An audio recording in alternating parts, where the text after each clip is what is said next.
Assalamualaikum warahmatullahi wabarakatuh. Saya Fernanda Eka Latifah, mahasiswa Gizi UIN Wali Songo, semester 3 kelas 3D, NIM 19072061103. Dalam video kali ini, saya akan menjelaskan mengenai 15 tahapan dalam proses pembuatan media potato dextrate agar atau PDA. Untuk mengetahui caranya, simak video berikut ini. Adapun yang dimaksud dengan PDA atau potato dextrate agar merupakan salah satu media yang baik digunakan untuk membiakkan suatu mikroorganisme, baik itu berupa fungi, bakteri, maupun sel makhluk hidup. Media PDA merupakan jenis media biakan dan memiliki bentuk atau konsistensi yang padat atau solid. Media PDA ini berfungsi sebagai media kapang atau jamur dan hamir. Selain itu, pada PDA digunakan untuk enumerasi yeast dan kapang dalam suatu sampel atau produk makanan. Biasanya di dalam PDA mengandung sumber karbohidrat dalam jumlah yang cukup, yaitu terdiri dari 20% ekstrak kentang dan 2% glukosa, sehingga baik untuk pertumbuhan kapang dan hamir, tetapi kurang baik untuk pertumbuhan bakteri. Fungsi dari masing-masing komposisi media yang ada pada PDA adalah sebagai berikut. Potato ekstrak atau ekstrak kentang merupakan sumber karbohidrat atau makanan bagi biakan pada media PDA. Sedangkan dextrose atau gugus gula, baik itu monosakarida maupun polisakarida, merupakan penambah nutrisi bagi biakan pada media PDA. Sedangkan yang terakhir atau media terakhir agar-agar berfungsi sebagai media atau tempat tumbuh bagi biakan yang baik karena mengandung cukup air. Proses atau tahapan yang pertama untuk membuat media potato dextrate agar adalah mengupas dan mencuci kentang hingga bersih.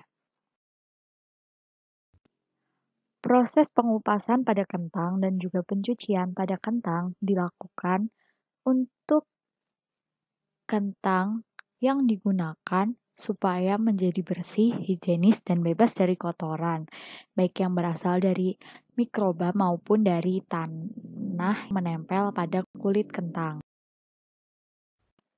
Tahapan yang kedua dalam proses pembuatan PDA yaitu menimbang dan juga memotong kentang hingga berbentuk seperti dadu.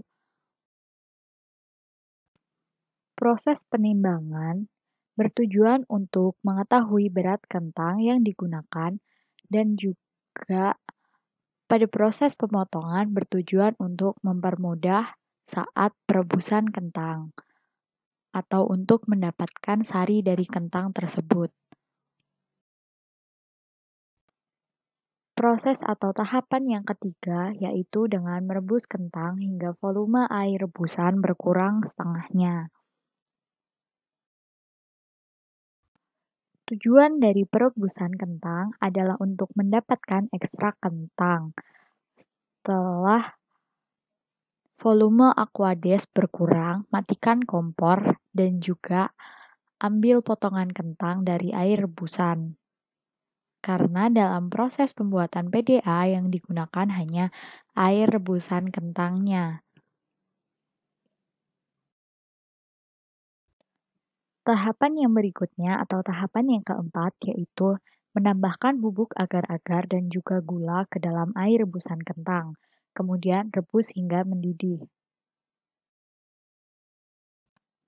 Proses pemanasan dilakukan supaya agar-agar yang terkandung dalam media dapat mengembang dan pada akhirnya nanti dapat menjadi padat. Selain itu, agar-agar digunakan sebagai tempat pertumbuhan bakteri dan juga jamur pada sampel. Tahapan yang kelima yaitu memindahkan PDA pada cawan pantry dan tabung reaksi sebanyak masing-masing 20 ml. Sampel dipindahkan supaya mempermudah proses selanjutnya. Selain itu, cawan pantry dan tabung reaksi dipilih karena tahan panas dan untuk meminimalisir kontaminasi zat lain. Proses pengerjaan atau pemindahan PDA ini harus dilakukan supaya dengan cepat agar media tidak memadat sebelum dipindahkan ke pantry dish. Cawan pantry dan tabung reaksi digunakan sebagai tempat perkembangbiakan penampungan mikroorganisme dalam media cair. Tahapan yang keenam yaitu membungkus cawan pantry dan tabung reaksi dengan kertas pembungkus dan dieratkan menggunakan karet. Tabung reaksi ditutup dengan kapas, sedangkan cawan pantry sebelumnya ditutup dengan penutupnya agak dengan rapat agar saat sterilisasi berlangsung media tidak menguap keluar dan menghindari kontaminasi dari luar. Pelapisan kertas dimaksudkan supaya bahan agar tidak terkontaminasi zat dari luar dan menghindari gangguan baik alat pecah maupun benturan. Tahapan yang ketujuh yaitu memasukkan semua media PDA yang telah ditutup kertas ke dalam autoclave dan memastikan penutup autoclave ditutup secara rapat.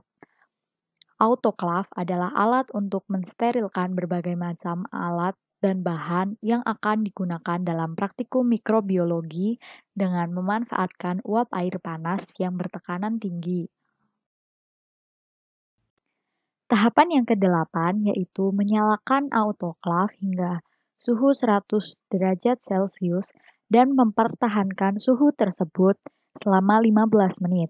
Tujuan dari proses penahanan suhu dengan waktu selama 15 menit yaitu membunuh endospora dan untuk mencapai titik didih pada tekanan atmosfer normal dibutuhkan waktu hingga 2 jam dari menaikkan suhu hingga tahap pendinginannya.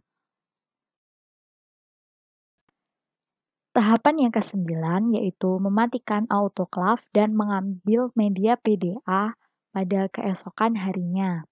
Hal ini bertujuan atau memiliki alasan untuk menurunkan suhu dan menyesuaikan suhu pada cawan Petri dan tabung reaksi supaya sama dengan suhu ruangan.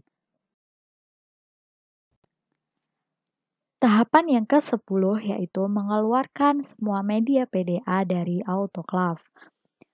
Proses ini bertujuan untuk memindahkan autoclave ke dalam inkubator.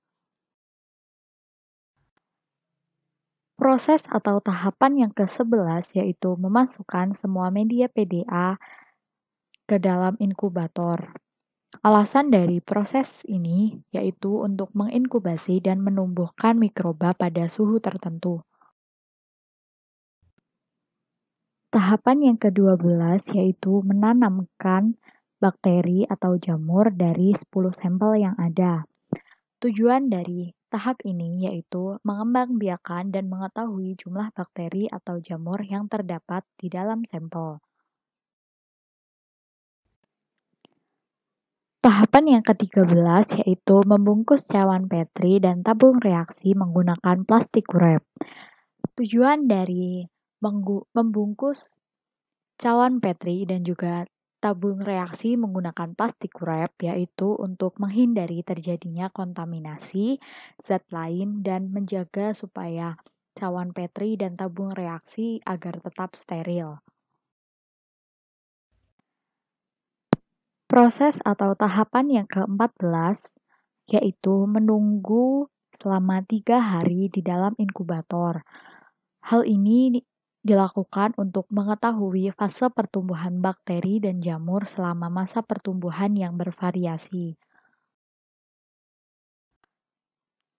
Tahapan yang terakhir atau ke-15 yaitu mengambil sedikit sampel dari cawan Petri, kemudian dipindahkan ke dalam objek kelas dan diamati di bawah mikroskop. Hal ini dilakukan untuk mengamati dan mengetahui bakteri serta jamur yang terdapat di dalam sampel. Baik, sekian penjelasan dari saya. Apabila ada salah, Sebelumnya, saya mohon maaf. Terima kasih sudah menonton. Wassalamualaikum warahmatullahi wabarakatuh.